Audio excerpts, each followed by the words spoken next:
Salut les Stratoniens, j'espère que vous allez tous super bien. On se retrouve aujourd'hui pour une nouvelle vidéo où on va parler du Bitcoin, de l'Ether comme d'hab, et on va parler de cette petite liste très sympa. J'ai rajouté pas mal de cryptos avec des bons points d'entrée, etc. Donc une liste assez intéressante aujourd'hui.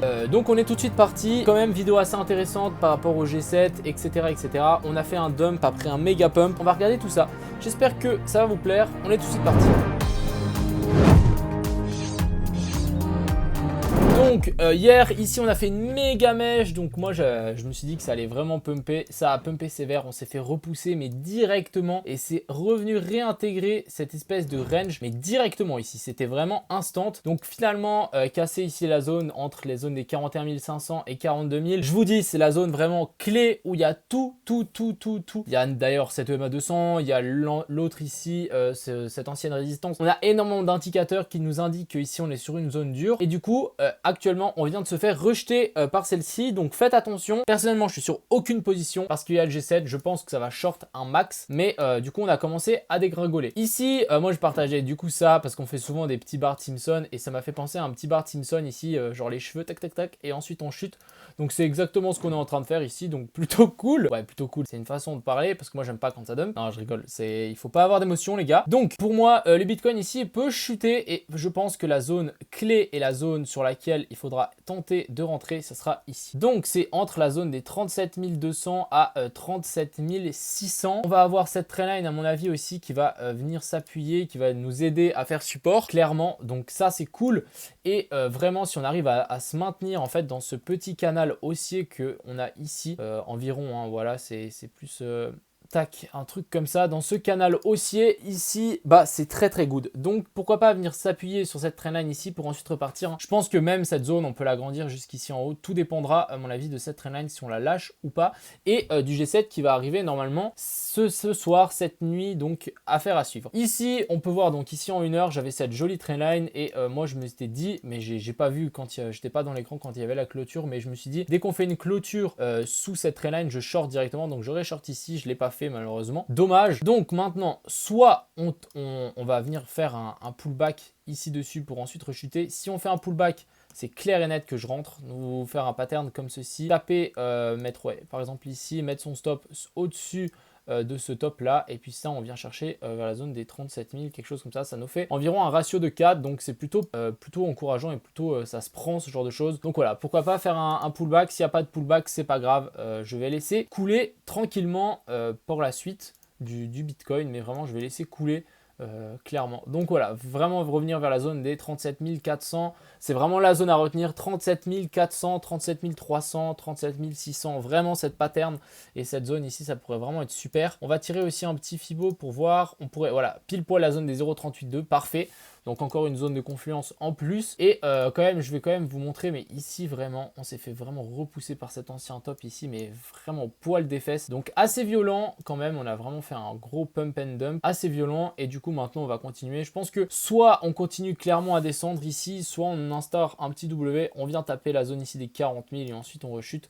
Ce qui serait plutôt pas mal, hein, ce qui serait plutôt très sain en tout cas pour la suite du Bitcoin. Du coup ici on a l'Ether, donc ça c'était mon analyse il y a quelques jours. J'attendais un petit spike par le haut pour ensuite chuter. C'est exactement ce qu'on a fait ici. On a fait un petit spike. Super content. Donc maintenant, j'ai mis cette zone d'achat ici et je pense que finalement, elle est trop haute. Elle est clairement trop haute, même si on est sur l'ancien W. J'ai tiré un Fibo. On pourrait clairement revenir vers la zone des 0,618 ici. Donc je vais déplacer ça là. Je vais le mettre un peu plus serré. Voilà, par ici, donc vers la zone des 2400. 2400, voilà, vraiment la zone des 2400 ici pour les terres à venir tenir. Clairement, si on vient lâcher, ça sera vraiment dommage en tout cas pour la suite. Juste voir si je peux pas tirer une trendline pour voir où est-ce qu'on en est plus ou moins. Donc ouais, on serait en contact dessus, ça m'étonne pas qu'on la traverse et qu'on vienne du coup chercher la zone des 0,618. Zone à ne pas casser, ça sera clairement ici la zone des 2300, 2200. Vraiment, ça serait dommage à venir casser cette zone pour en fait nous faire un creux plus bas. Ça serait pas l'optimal. Mine de rien, on a quand même un gros support sur toute cette zone ici à vraiment ne pas lâcher. Toute cette zone ici, on a quand même un méga support. Donc ça devrait normalement tenir pour la suite de l'Ether. terre, mais première zone ici, premier arrêt, à mon avis, ça sera ici sur la zone des 2400 tours. Ensuite, ici, on a le BNB, donc il n'a pas bougé depuis hier. On est toujours, à mon avis, dans ce triangle, grosse résistance ici à venir chercher, 376, ça n'a pas bougé. Pourquoi pas venir chercher ici, du coup, ce haut de ce W plus la trendline, ça pourrait vraiment être un bon point d'achat ici pour notre cher ami le BNB, donc pile poil sur la zone des 2347 si je me trompe. Ensuite on a le DAN qui nous a fait un super pump et finalement pas du tout, vu qu'il y a le BTC qui a vraiment corrigé, donc ici il a aussi corrigé. On est revenu au contact de cette EM à 200 ici en 4 heures, plutôt cool. Est-ce que maintenant on va venir refaire un point, comment ça s'appelle, une touchette sur cette trendline? Ouais, pourquoi pas, on va tirer un petit Fibo aussi pour voir où est-ce qu'on en est environ. Pourquoi pas même je descends jusqu'à la zone des 0,032. Je vous rappelle que moi actuellement je suis sur aucune position, j'attends, c'est trop risqué par rapport aux réunions qui sont en train de faire à Genève. Ensuite ici du coup on a mon analyse de hier, j'avais mis ces deux zones d'achat ici pour EOS. Donc la première qui était ici, on était vraiment revenu pile dessus. On est revenu chercher encore plus bas grâce ou à cause de la correction du BTC. On revient sur du coup cet ancien support ici. Donc pour le moment ça tient. Je pense qu'on va pas tarder à traverser. Donc maintenant on va tirer un Fibo et voilà. Pourquoi pas venir chercher un cran plus bas, la zone des 0,618. Chercher du coup, je vais déplacer ça. Chercher du coup toute cette zone ici. Ça me semblerait plutôt optimal. Et puis ça on va enlever du coup vu qu'on a traversé. Mais venir chercher ici la zone pile poil, la zone des 4,9. Ça pourrait être très sympa ici pour EOS. Ensuite, on a l'Ethereum classique, donc on avait fait ce biseau qu'on a cassé par le bas, donc dû au Bitcoin aussi. On est de nouveau arrivé sur ce support ici, bon gros support. Maintenant, à voir si ça va tenir, la zone des 55. Et si on vient chercher plus bas, je pense qu'on aura cette trendline ici qui va venir nous aider à faire support, clairement. Tac. Donc voilà, ah, d'ailleurs on est revenu pile poil dessus, assez cool. Donc mine de rien ici ça peut être une assez bonne zone d'achat ici pour Ethereum classique. Si cette fois on tente et on essaiera de casser cette zone ici sur laquelle on s'est fait repousser de maintes fois, la zone des 60 $. Mais ici ouais, intéressant. Moi je trouve plutôt intéressant ici ce point d'entrée. Pourquoi pas à voir si le BTC va vraiment chercher plus bas, mais pourquoi pas mettre son stop ici en dessous. Puis ici vraiment ça part, hein, vous savez, ici Ethereum classique, il y a un potentiel juste assez incroyable, donc assez intéressant pour Ethereum classique ici. Je vais me pencher plus dessus, pourquoi pas prendre 2-3 positions dessus avec un stop ultra serré, même le mettre à ras ici en dessous, parce que je vais clairement me dire si on break, bon bah on break pour de bon. Sans doute attendre 2-3 mèches qui passent en dessous, des clôtures au-dessus, et là ça pourrait être très bien pour rentrer. Ici du coup on a GRT qui était dans un bon petit rallye ici, il a break par le bas, donc je pense que, je sais pas si vous l'avez vu, mais on avait un espèce de petit biseau ascendant, un truc du style qu'on a, ouais c'était quand même un canal haussier qu'on a break par le bas. Donc maintenant quelles sont les zones intéressantes d'achat pour moi? Clairement ici, je pense que ça va faire peur à certaines personnes, mais revenir sur cette zone ici,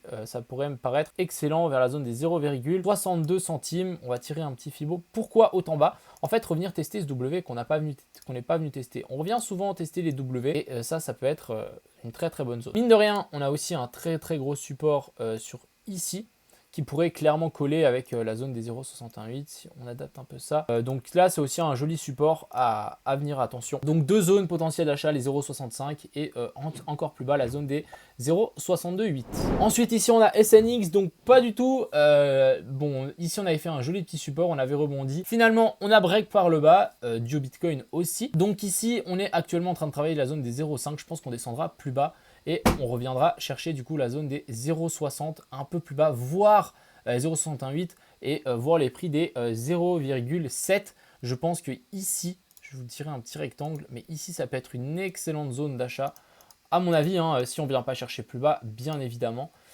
Et en fait, ça nous ferait finalement cette 1, 2, 3, 4, 5 serait sans doute fini. Hop, je vais vous montrer ça. Serait sans doute fini ici. On aurait fait une 5 toute petite. Et une 4 aussi, un truc du style. Bref, on aurait fini cette vague. Et en fait, maintenant, on sera en train de corriger en A, B, puis C. Chercher ensuite de nous faire encore une plus grosse pattern. Donc, c'est 1, 2, 3, 4, 5. Et ça pourrait être plutôt pas mal pour le SNX. Donc, revenir ici sur cette pattern. Moi, j'ai tenté de rentrer ici. J'ai mis mon stop juste en dessous. Je me suis fait sortir direct, instant. Pas eu le temps pas eu le temps de respirer, bref. Mais revenir ici sur la zone, donc je vais vous dire la zone entre la zone des 8,67 à 8,88. Excellente zone d'achat à mon avis pour SNX. Vous pouvez toujours tenter, moi je pense que je vais le tenter, mais clairement je vais retirer mon Fibo. Comme ça, je vais jouer avec les Fibo. Voilà, je vais mettre mon point d'entrée à mon avis pile poil sur la zone des 0,618. Mettre mon stop loss en dessous ici de ce plus bas. Parce que là, ça veut dire que j'estimerais qu'on a fait un nouveau plus bas. Et ça, c'est pas good. Et du coup, ça en viendrait chercher très haut. Maintenant, on va juste voir un target de potentiel 3. Comme ça, je pourrais mettre mon premier TP. La zone des 0,68, elle se trouve ici, vers la zone des 13 $ instant. On va voir si ça colle avec plusieurs choses. Ouais, on est sur une jolie résistance. Donc voilà, ça nous ferait un ratio quand même de 18. Ça veut dire que je peux faire 18 fails, 18 trades comme ça, avant qu'il y en a un qui passe pour rembourser tous les autres. Donc ça, c'est plutôt good. Et ici, on peut voir qu'on a quand même une belle zone de confluence sur le SNX, donc intéressant. Je pense que on est sur une belle pattern ici, donc attendons de voir. Franchement, c'est risqué, c'est très risqué. Le Bitcoin, on ne sait pas trop qu'est-ce qu'il fait. En plus, il y a la conférence, il peut se passer beaucoup de choses. Donc faites attention quand même, mettez des stops très serrés et évitez c'est mieux de prendre une petite perte que prendre une grosse perte, hein, je peux vous dire. Ensuite, on a Engine, donc plutôt encourageant. Ici, on avait cette petite trendline qu'on a break. On est venu faire un pullback dessus, donc dommage que je ne l'ai pas vu avant. Mais magnifique pullback, ici, ça devrait repartir. Je pense que tout dépendra aussi du Bitcoin. Mais ici, on est sur une belle pattern. Pourquoi pas avoir ici une ta séance assez cool. Donc ici, prochaine zone à venir chercher pour comment on appelle ça, pour le Engine, ça sera pour le Engine. Ouais, pour Engine, ça sera vraiment casser cette zone et s'extirper par le haut. Donc là, ça pourrait vraiment valoir la peine et passer au-dessus de cette EMA 200 ici en 4 heures. Donc ici, on a BLZ. Donc ici aussi, à faire attention, on est en train de casser cette trendline. Pour l'instant, on ne l'a pas cassé. Je pense qu'on peut venir retester en fait le haut de ce petit W ici, clairement, et ensuite rebondir. En tout cas, il y a eu de la puissance. Là, on a fait une bougie en 4 heures d'environ 28%. Donc ouais, il est chaud de chaud. Donc ici, intéressant pour BLZ, pourquoi pas tenter quelque chose si on revient tester la zone des 0,192 pour ensuite pousser par le haut. Mais il y a clairement un beau potentiel pour venir chercher tout le haut ici en haut. Donc assez intéressant à surveiller, à mettre sur sa watchlist. Ici, du coup, on est sur Océan, plutôt intéressant. On avait cette trendline qu'on a break par le bas. Et là, j'ai un peu l'impression qu'on est en train de faire une épaule, tête-épaule inversée. Mine de rien, il faut quand même faire attention parce qu'on a la neckline penchée, ça arrive. Et normalement, on devrait avoir les épaules aussi. Donc en fait, je vais vous montrer comment on fait ça. Ça ne marche pas tout le temps, mais normalement, c'est la théorie. Hein. C'est clairement la théorie par rapport à ça. Mais on prend la position canal, on tire ça. Donc ici, c'est la neckline. Et ici, on vient pousser ça sur l'autre tête, pas la tête épaule, mais l'autre épaule. Et ça, on vient aligner avec ça. Et du coup, ça nous donnerait un potentiel point d'achat si vraiment on est redescend ici en bas. Ici en bas, donc vers la zone, revenir chercher toute cette zone ici. Ça, c'est première stratégie. Donc ouais, ça peut se tenter de rentrer ici, mettre un stop juste ici en dessous. Oui, c'est possible. Après, on est quand même sur cette trendline ici. Donc si on venait à break et à venir faire un pullback, ça pourrait être aussi une très bonne zone parce qu'en fait, c'est pas tout le temps que les épaules, en fait, elles soient vraiment parfaites. Mais là, c'est plutôt assez intéressant. Donc soit on break par le haut et on essaie de rentrer sur le pullback, soit on attend la zone ici en bas pour rentrer et repartir. Donc ici, on est sur quand même une épaule tête-épaule inversée pour moi qui est valide. On est sur une belle...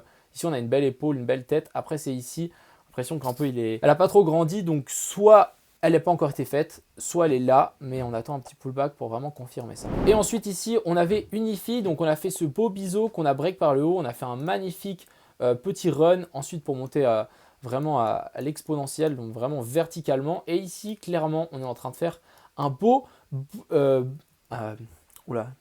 bull flag. Donc ça, c'est cool. Beau bull flag. Maintenant, il nous manque l'excès par le bas. Et du coup, zone potentielle d'achat vers la zone des 9, zone médiane. Donc entre la zone des 0,618 et 0,5.